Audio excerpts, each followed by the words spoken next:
Como que pegamos dados em forma de JSON de uma API e transformamos ela em interface? Vocês já se perguntaram isso? Como que funciona de verdade uma aplicação? Por exemplo, eu da minha casa, mesmo localhost, vou estar vendo esses dados e vocês da casa de vocês estarão vendo o mesmo dado. Vocês já pararam para pensar como é que isso funciona? Pegar esses dados cru aqui em forma de JSON e transformar ele numa interface. Então, hoje a gente vai sair do layout estático e entender como é que esses dados reais chegam nessa interface, tá? Vamos gerar uma necessidade para isso?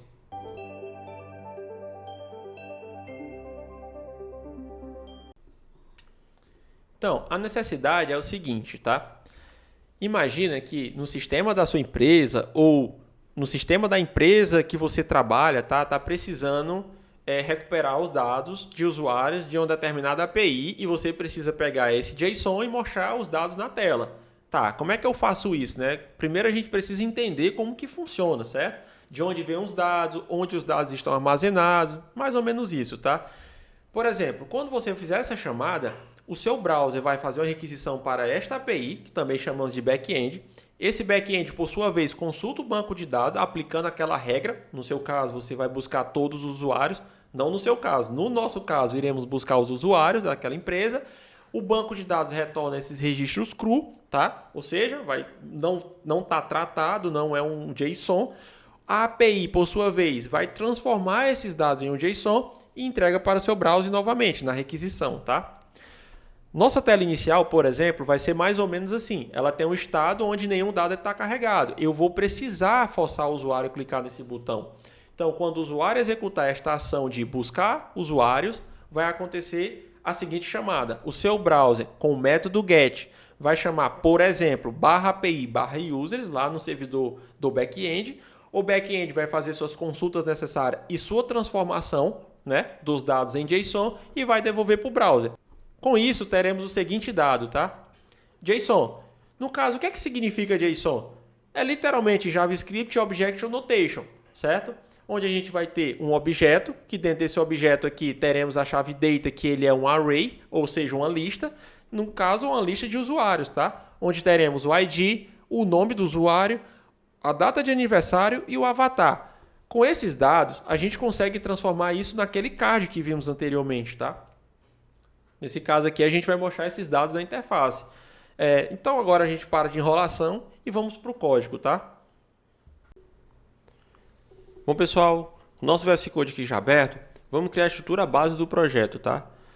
Aqui a gente vai criar a parte request, API users, certo? E vamos utilizá-la. Agora aqui a gente cria a nossa base, index.html, style.css, script.js. Como o intuito desse vídeo aqui não é estilo, e sim integração com a API, utilizando HTML e JavaScript, eu já tenho uma cola de um CSS aqui que eu vou utilizar, tá? Então, fiquem à vontade para copiar, certo? Pausem o vídeo, se acharem necessário, para fazer a cópia do estilo. É o estilo que a gente vai utilizar aqui no vídeo, ok? Então, esse estilo aqui é só uma base, porque o foco ele vai estar 100% no JavaScript e no HTML, tá? Para entender como que a gente vai fazer uma chamada em uma determinada API, certo? E trazer os dados que estão em forma de JSON e montar ele como um card, ok? No nosso layout. Então fiquem à vontade para copiar. Então já com o nosso estilo aqui, vamos montar a base do HTML, ok?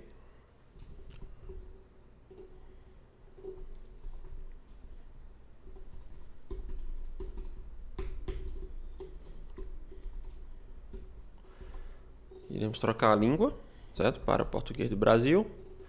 API de usuários no title, ok?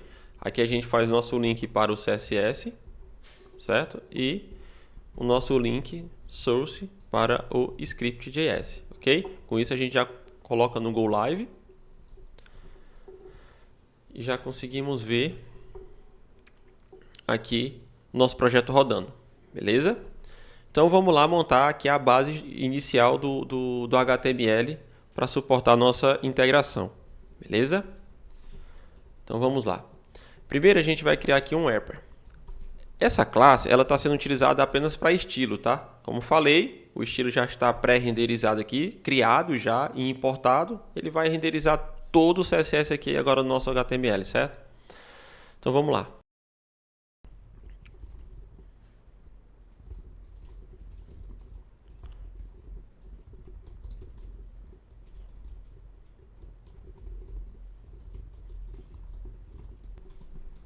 Aqui, ó, quando eu salvo, vocês já estão vendo ali a modificação, ok? Para ficar mais fácil. Agora a gente vai fazer as actions, certo?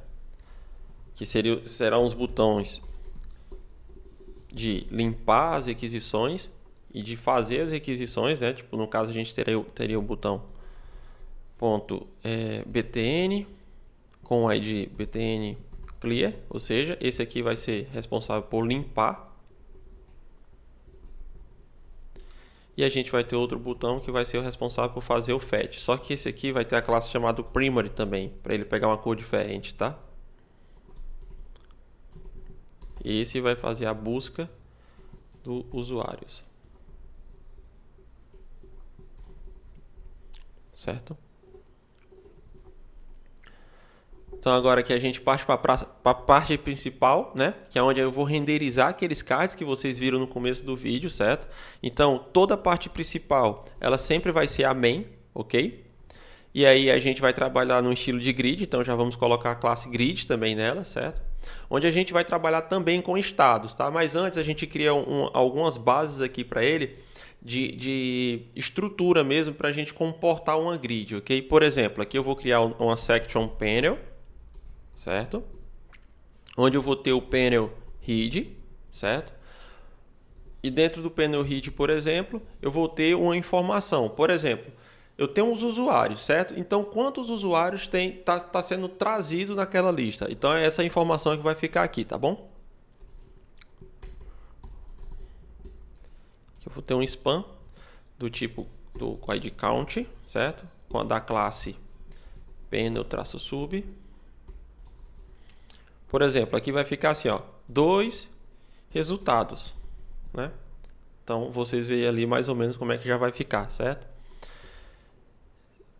Então, agora a gente vai criar a parte onde eu digo qual estado está aquilo, né? Por exemplo, se eu não tiver nenhum usuário, eu vou ter um estado que ele vai ter nenhum dado carregado, por exemplo, certo? Então, a gente vai mexer agora, fazer essa estrutura.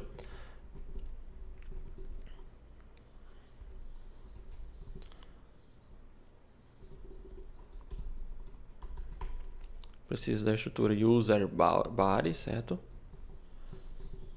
Com ID user bar, onde a gente vai trabalhar agora os estados. Eu tenho um estado empty, certo?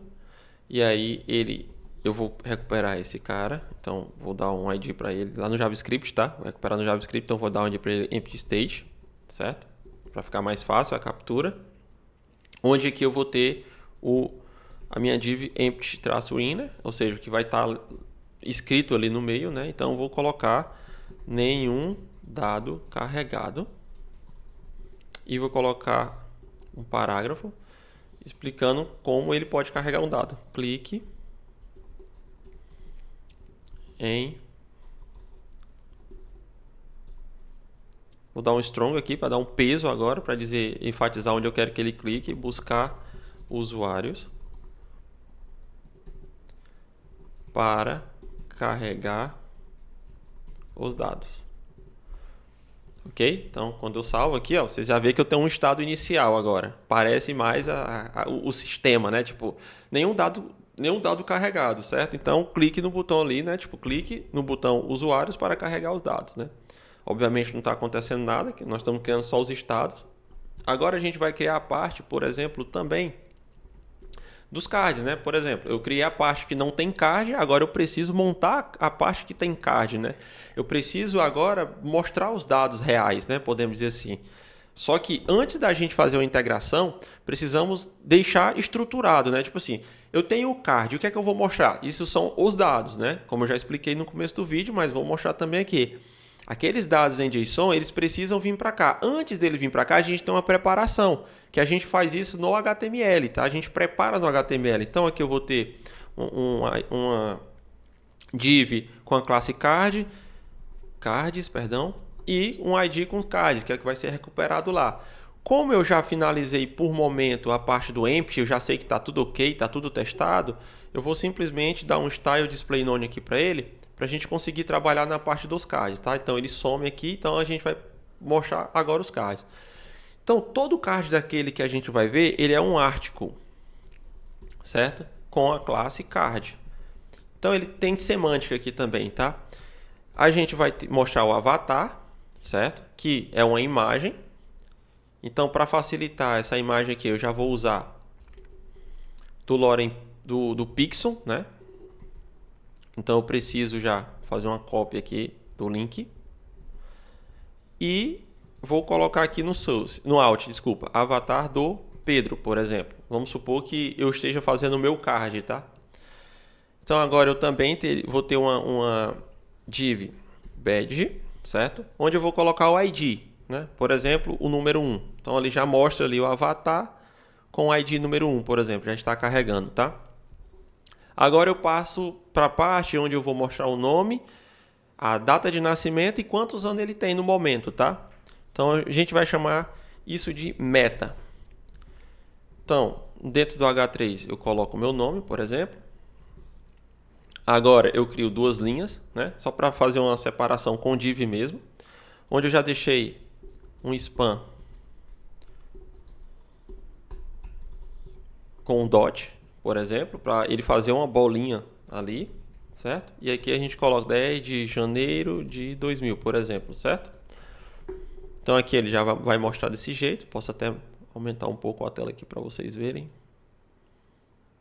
Card funcionando. E aqui também a gente vai ter outra linha para mostrar quantos anos ele tem no momento, certo? A gente poderia até copiar e colar aqui. Mudando só aqui, ó, 26 anos, por exemplo. Só que aqui eu quero que seja outra cor. Então, já deixei o CSS preparado. Então, ali está, ok? Então, isso aqui já seria o suficiente para a gente ter finalizado a parte de estrutura e layout, tá? Ó, se eu triplicar aqui, por exemplo, vocês vão ver que já está criando a grid como esperado, ok? Só que não é o intuito, a gente sempre prepara faz o teste, obviamente, e deixa isso aqui pronto. Mas lembre-se, o estado inicial sempre é o vazio, tá? Então, a gente deixa esse cara com style display none, certo? E volta o que a gente tinha deixado de estado inicial, ok? Então ele fica mais ou menos assim. Obviamente, como eu não tenho nenhum resultado, aqui eu não preciso também mostrar. Esses dados vão vir do JavaScript, tá? Então eu também já dou um style display none, certo? Nele, e não mostro. Outra coisa também é o botão limpar. Não faz sentido eu limpar algo que já está limpo, tá? Então eu também dou um display none nele, certo? E quando tiver dado é que vai fazer sentido eu mostrar, entendeu? Então vamos continuar aqui. Montei toda a estrutura. Agora falta, por exemplo, eu mostrar uma mensagem de aviso, já que a gente vai consultar uma API. A gente trabalha normalmente com Toast, tá? Então a gente, de novo, já deixei pronto, tá? Esse Toast aqui. Agora a gente só vai montar ele aqui na tela e mostrar uma mensagem aqui amigável para vocês entenderem. Por exemplo, imagine que você bateu na API e está intermitente, ou tem algum problema de rede ou alguma coisa, e dá erro, não carrega os usuários. Eu preciso mostrar para o usuário que clicou no botão que deu um erro. Então eu vou ter um toast, certo? É literalmente uma torradinha. Aqui eu posso até colocar uma mensagem para vocês verem. Olá, pessoal. Só que ele não está sendo mostrado, porque o CSS dele está com display none, mas a gente já deixou preparado uma classe também. Show! Então, ele mostra aqui, ó. Imagina agora que deu um erro na API, tá? E aí, eu preciso mostrar. Então, eu vou colocar assim, ó. Ocorreu um erro ao buscar usuários, por exemplo, certo? Então, ó, vai mostrar aqui no Toast, tá? É mais ou menos assim que vai funcionar. Ok. Perfeito. Aqui a gente finaliza a parte de estruturação do HTML, tá? Então a gente agora parte para a próxima parte, que é o JavaScript, o script em si, ok? Para me auxiliar aqui, eu vou também trabalhar com o Moment, tá? O Moment, ele é uma biblioteca que trabalha com datas. Isso facilita demais, tá? A nossa vida que é desenvolvedor ali, principalmente, que trabalha com data. É muito chato trabalhar com data, mas é necessário, tá? E importante. E o Moment ele já faz todo esse trabalho sujo pra gente, tá? Ele já limpa essas coisas pra gente. Então vamos lá pro script para vocês entenderem como é que eu configuro esse Moment, tá? Basicamente aqui no nosso caso, eu só vou precisar dizer onde eu estou, né? O loqueio, porque quando eu pego o CDN do Moment, eu sempre gosto de pegar com os locais, tá? Porque facilita aqui. Então a gente vai dizer que vai trabalhar no PTBR, ok? Então isso já ajuda demais. Agora, os dados, como eu não, entre aspas, não tenho uma API ainda, eu preciso montar de acordo com o que eu já tenho de estrutura. A gente chama esses dados normalmente de mock, tá? O que são esses dados mock, né? Podemos dizer que eles são basicamente uma estrutura fictícia dos dados reais que vai vir da API, mas ele vai ter a mesma estrutura, tanto que eu vou copiar, por exemplo, aqui duas respostas, certo? Que a gente já tem na API e estou trazendo para cá para vocês entenderem, ó. Certo? Vou só fechar aqui a lista do data. Vou tentar para ficar mais entendido. Então aqui, ó, basicamente a gente está simulando o que a gente vai fazer a chamada na API, tá? A gente tem, por exemplo, o objeto com a chave data, que o data ele é uma lista de outros objetos que no caso seriam dos nossos usuários, ok? Então basicamente a gente já tem o mock, tá? Como é que eu faço para simular uma chamada dele? Então, aí a gente vai trabalhar com uma promessa de retorno desses dados, tá? Então a gente consegue simular isso, tá? Como se a gente estivesse batendo na API. Então a gente vai criar aqui um get users mock, certo? Onde a gente vai simular isso agora, tá? A gente vai retornar uma promise, certo? Onde basicamente ela tem um resolve, um parâmetro, beleza? E aqui a gente vai simular como se tivesse um delay, né? Então, quando eu resolver essa promessa, né? Tipo, quando eu resolver entregar essa promessa lá na resposta, eu vou entregar o próprio objeto do mock response, certo? Em um tempo ali de 450 milissegundos, que é um tempo razoável para vocês verem como é que funciona. Pedro, isso já está funcionando? Sim. No caso aqui, ó, a gente pode até colocar um console log aqui dentro, só para a gente ver, ó, e simular ele no console chamando essa função. Então a gente abre aqui um inspetor na parte de console, certo? Dá um refresh, tudo certo. Então vamos chamar essa função que a gente acabou de criar, tá? Get users mock. Chamamos, retornou os dois dados. Então aqui simula uma API, ok? Facilita a nossa vida. Perfeito. Então o que é que eu preciso agora? Agora que a gente já tem a parte agora que temos a parte do data já pronto, já montado como resposta ali para a gente simular a nossa chamada, a gente precisa formatar algumas informações. Por exemplo, a gente tem a parte que calcula a data, certo? Tipo, calcula a data de aniversário do usuário. A gente também vai formatar essa data para mostrar como 10 de janeiro de 2000, 20 de fevereiro de 1997, por exemplo, tá? Então, para isso, a gente vai utilizar o moment, né? Mas a gente cria as nossas funçõezinhas. Por exemplo, a gente vai criar a função calc_age, certo? Onde a gente vai receber essa data, ok? E aí entra o moment, tá?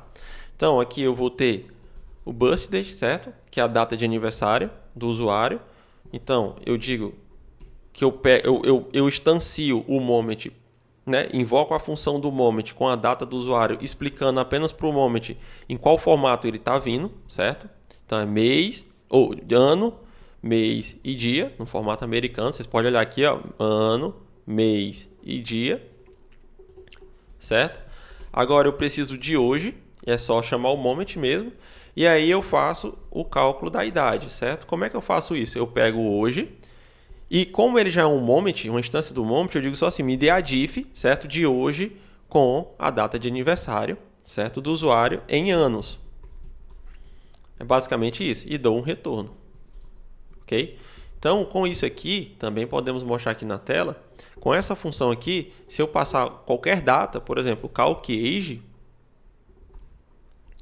passando uma data no formato que ele está esperando, que seria, por exemplo, 2000-10-10, ele diz que a diferença é de 25 anos. Okay? Então, ele já fez esse cálculo chato para a gente. E a mesma coisa vai acontecer para o format date, certo? Onde a gente vai receber a data de aniversário do usuário e fazer quase a mesma coisa, tá? Basicamente, a gente precisa aqui do birthday dele, certo? Que vai ser igual ao moment, que recebe o date. Digo em qual formato estou recebendo.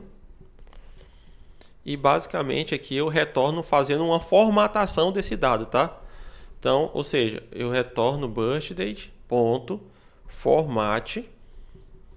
E aí eu digo como é que eu quero formatar isso. Por exemplo, eu quero o dia, representado pelo D maiúsculo, dia. Ou seja, no nosso caso, 10 de... Aí agora eu preciso digitar o mês, né? Eu não quero ele em número, eu quero ele em forma de texto mesmo. Então, 10 de... que é representado por 4M maiúsculo, tá? De... E agora vem um ano completo. Ou seja, se eu também chamar agora o nosso console...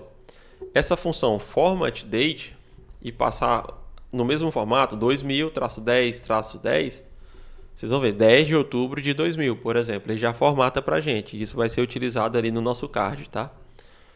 Perfeito, vamos continuar.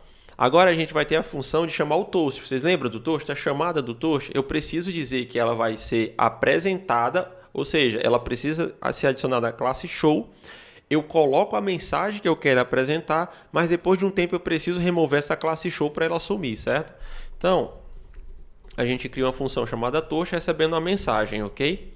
E aí a gente recupera o elemento do toast, certo? Document.getElementById toast, que é o ID que ele tem, certo? Agora a gente insere a mensagem que estamos recebendo como conteúdo de texto do próprio toast, tá? Aí a gente mostra o toast, então a gente faz um class list nele, add, né, a classe show, ou seja, quando adiciona a classe show ele vai ser um display block. Só que aqui vem um truque, tá? A gente dá um clear timeout em algo que não existe ainda, que seria o toast time. Então agora aqui a gente cria o toast.time, né, que é a própria função criando uma característica dentro dele, né, ou seja, um atributo a mais para dentro dele chamado time. E aí a gente iguala ele com um set timeout, certo? Onde esse set timeout eu vou apenas remover a classe show em 1 segundo e meio. É basicamente isso que está funcionando. Basicamente isso que estamos fazendo, tá? Eu vou até jogar aqui o console para baixo para vocês verem aqui o toast sendo mostrado, ó. Vamos no console, vamos chamar a função toast e dizer: olá pessoal. Chamei a função toast. Eu acredito. Vamos simular agora aqui o toast, tá? Tinha um errinho aqui no script. Esqueci de chamar a função anônima, tá? Então agora se eu chamar aqui a função toast, chamando olá pessoal, ela vai ser mostrada aqui. Vou colocar aqui para baixo e mostrar para vocês funcionando. Olá pessoal. Isso aqui vai ser mostrado o erro ou alguma coisa do tipo, ok? Então vamos continuar. Agora a gente entra na parte que a gente vai fazer a recuperação dos botões, certo? A gente tem um botão de limpar, não esquece aqui, que ele está só com display none. A gente também tem um botão de buscar usuários, tá? Então esses dois botões a gente precisa recuperá-los agora. Recuperá-los, né? Agora. Botão de clear, né? Clear. Document.getElementById. btn clear. A gente pode copiar e colar, que vai ter o mesmo nome ali. Então, btn fetch, certo? Os nossos IDs, ó, vocês podem ver aqui. A gente vai ter o ID do limpar btn clear e o btn fetch para buscar os usuários, ok? Então, agora também a gente precisa fazer a recuperação de alguns outros elementos, né? Por exemplo, o empty state, que é a parte que a gente mostra ali nenhum dado carregado. Esse cara vai ter que sumir se tiver card. A gente vai ter o próprio div dos cards. E a gente também tem um contador. Lembra que aqui vai mostrar nenhum resultado, 0 resultado, 3 resultados achados? É mais ou menos isso aqui que vai acontecer, tá? Então, vamos lá. Vou começar com o empty state. Empty state. Document.get element by id. Empty state. Aí também teremos os cards, certo? L.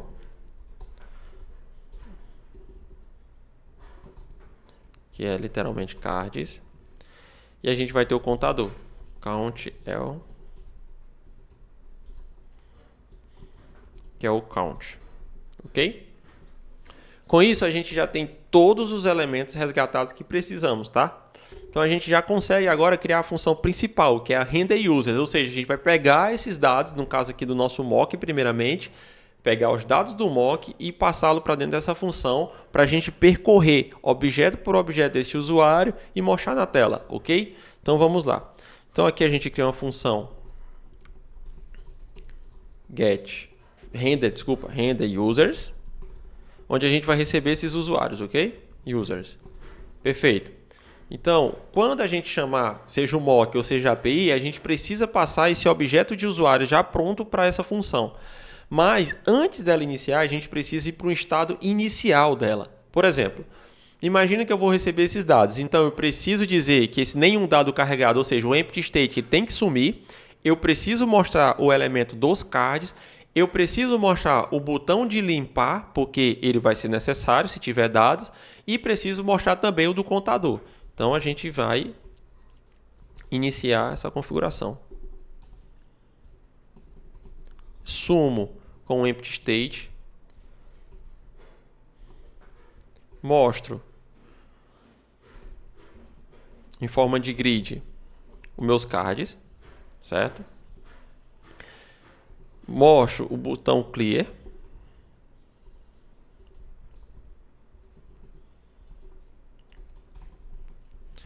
E no caso ele é inline flex. E também vou mostrar agora o meu contador, o count shell.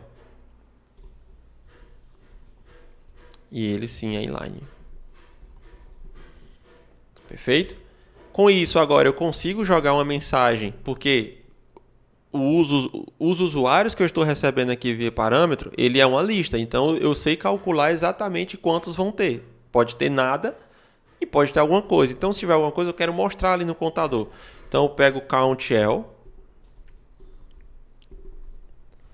ponto context, text content, certo? Ele vai ser igual. Aí aqui a gente vai fazer uma interpolação. Ou seja, eu vou pegar a lista de user.length, certo? Que esse carinha aqui, ele vai ser uma lista. Posso até fazer uma simulação melhor aqui para vocês, tá? Eu crio aqui dentro, antes de receber com parâmetro do próprio mock, certo? Só para a gente ver funcionando, ok? E aí eu digo, ó, tantos usuários como resultado, né? No caso aqui seria resultado. Só que se tiver um, ele vai estar ok, ele vai estar no singular, um resultado. Mas ele pode ter vários, né? Então eu tenho que calcular o plural desse cara. Então, se o length dele for maior do que 1, então eu adiciono S. Se não, eu não adiciono nada. Ou seja, isso aqui é um ternário, tá? Então, basicamente, eu digo, ó, se for um resultado, certo? No, né, de usuários.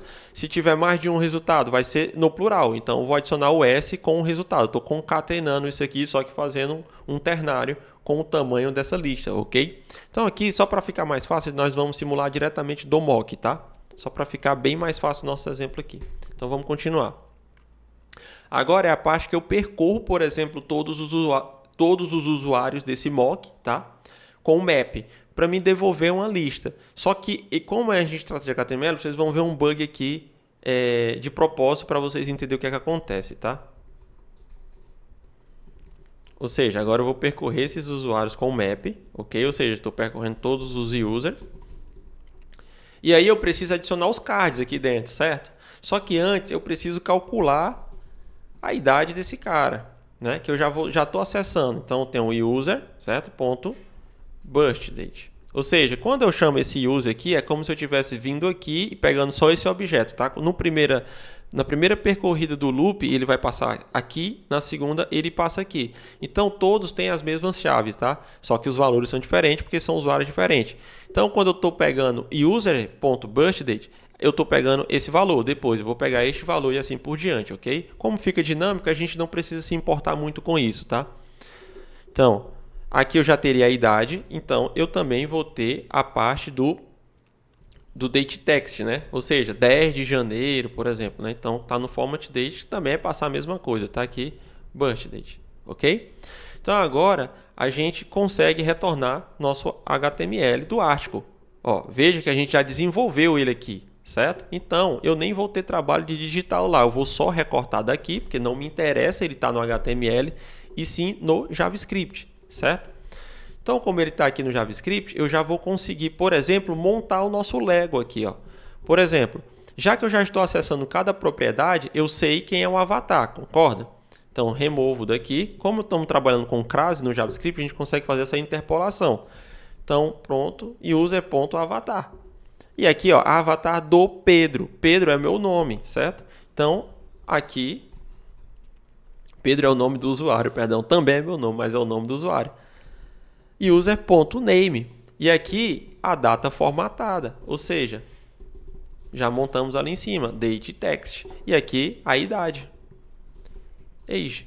Ou seja, com isso tudo, se eu chamar essa função, ele já vai renderizar aqui. Vamos testar? Render user.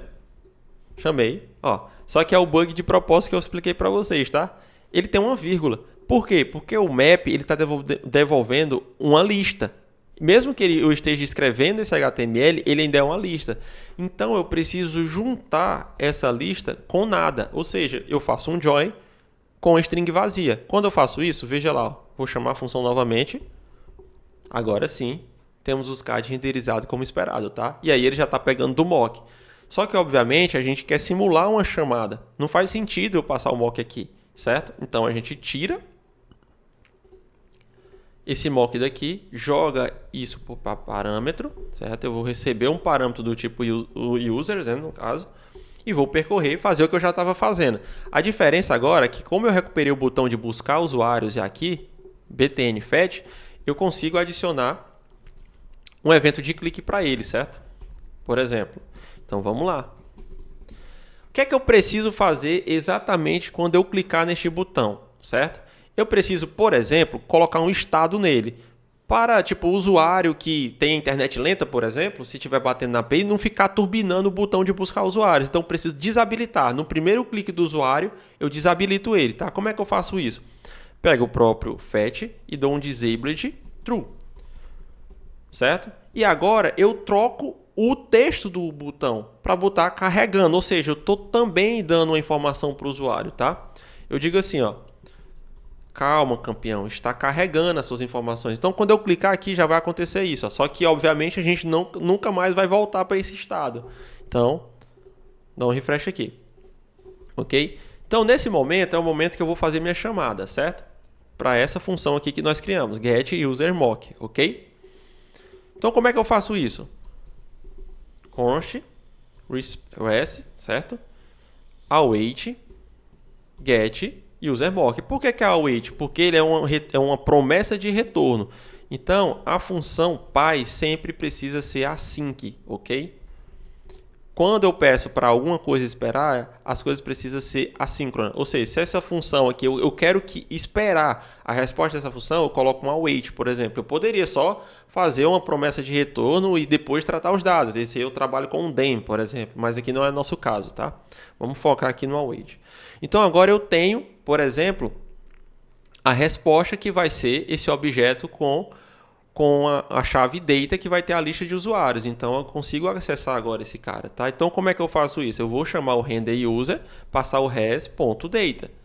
Em teoria, eu estou pegando o mesmo data que estava lá funcionando com o mock, tá? Só que eu não posso colocar só o try, né? Eu tenho que tratar o erro. Lembra que a gente criou o nosso toast? Ou seja, se der erro no meio do caminho, o que é que eu faço? Eu chamo a função toast, certo? E digo assim, ó.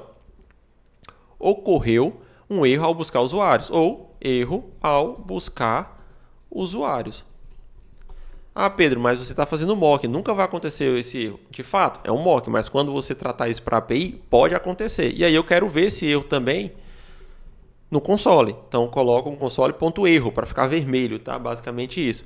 Certo? Pedro, eu não estou vendo você voltando com o estado do botão. Então, aqui no try-catch, a gente tem uma propriedade chamada final. Ou seja, tanto faz se deu erro ou deu sucesso, mas quando finalizar essa execução aqui desses blocos de código, eu preciso voltar ao normal, certo? O meu botão. Então, eu volto a habilitação dele, certo?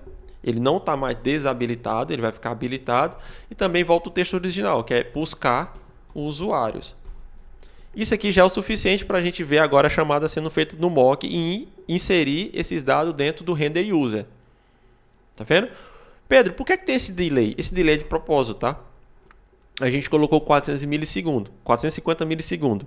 Então, esse delay é de propósito para vocês verem, por exemplo, o nome carregando sendo mostrado ali e desabilitando. Obviamente, uma API ela vai ter sua inconsistência. Não normalmente ela vai responder em milissegundos, ela pode responder em alguns segundos. Então, você vai ver o estado do botão funcionando bem.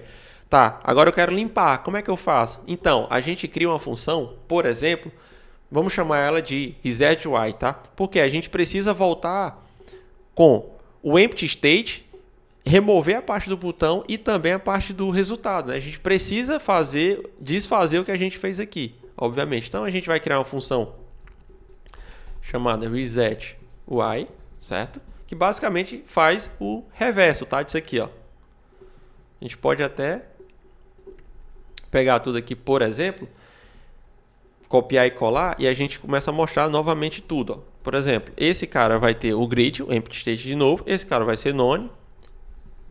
O próprio botão clear vai ser none. E o count aqui vai ser none. Só que tem mais um macete. O card, além dele ficar com o display none, eu preciso limpar. Então, para limpar o HTML, é inner HTML igual a vazio. Com isso, a gente só precisa agora adicionar essa função no btn clear, certo? Add event listing. Quando eu clicar nesse botão, certo? Eu preciso chamar a função resetUI. Só que lembre-se, toda vida que eu iniciar esse script, ele precisa vir com um resetUI já vir, como é que eu posso dizer, todo resetado. Então, sempre que iniciar o script, eu também já chamo essa função para resetar todo o estado inicial. Então, veja, já está funcionando. Se eu clicar agora em buscar usuários e clicar em limpar, ele volta. Se eu der um refresh, ele já vai estar com o layout limpo, tá? Com a tela limpa. Ok. Fizemos tudo bonitinho, Pedro, estou vendo tudo funcionando, mas o meu intuito é ver a parte da API. Perfeito, a gente já deixou nossa estrutura toda pronta, tá vendo como o mock foi importante? A estrutura do script ela já está pronta para receber uma API, por exemplo. Como é que eu faço agora? Basicamente eu só preciso trocar isso aqui para um fetch, literalmente chamando o nosso endpoint, que eu vou copiar aqui, certo? E desfazer isso aqui. Aí a gente cria o nosso API response, que é um await, só que a diferença é que a gente vai fazer um fetch, tá? Literalmente, para este endpoint. Quando a gente não coloca nenhum método, nenhuma configuração, o fetch sempre é get, então não precisa se preocupar. A gente vai fazer um get nessa API, neste endpoint, ok? Buscando nosso dado. Agora com a API response, a gente tem o nosso res, que seria api.response.json. Certo? Só que esse JSON ele também é assíncrono, então eu preciso pedir para espera nessa linha até ter a resposta. E aí essa resposta vai ser igual ao res. Então, res agora tem o data. Então, eu chamei o fetch, chamei o API, chamei o JSON da resposta do fetch e agora eu tenho exatamente esse mesmo objeto aqui. Vocês vão ver, ó. Se eu bater lá, agora trouxe da API. Vamos conferir, por exemplo, ID 6, Beatriz Lima. ID 6, cadê a ID 6? Ah, olha só. Esqueci de integrar a parte do ID. Tá vendo aqui no badge? User.id. Então, vamos lá. ID 6, Beatriz Lima, 14 de julho. Então, vamos ver esse layout aqui bonitinho, funcionando.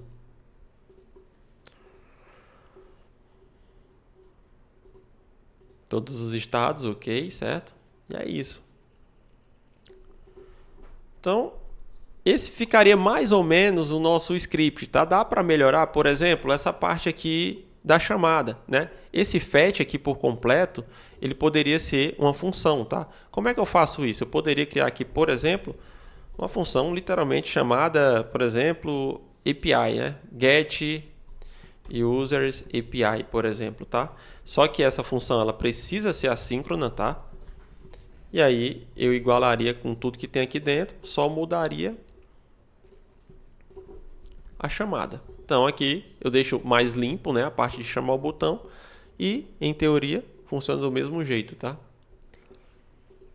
Então, pessoal, é isso, tá? O vídeo. Espero que vocês tenham gostado. Espero que vocês tenham aprendido, tá? Agradeço demais por ter ficado até o final. Deixa o like aí, compartilha e se inscreve no canal, beleza? Obrigado e até a próxima. Pessoal, eu gostaria só de mostrar aqui também o dummy.json, como é que eu utilizei ele, tá? Para esta aula.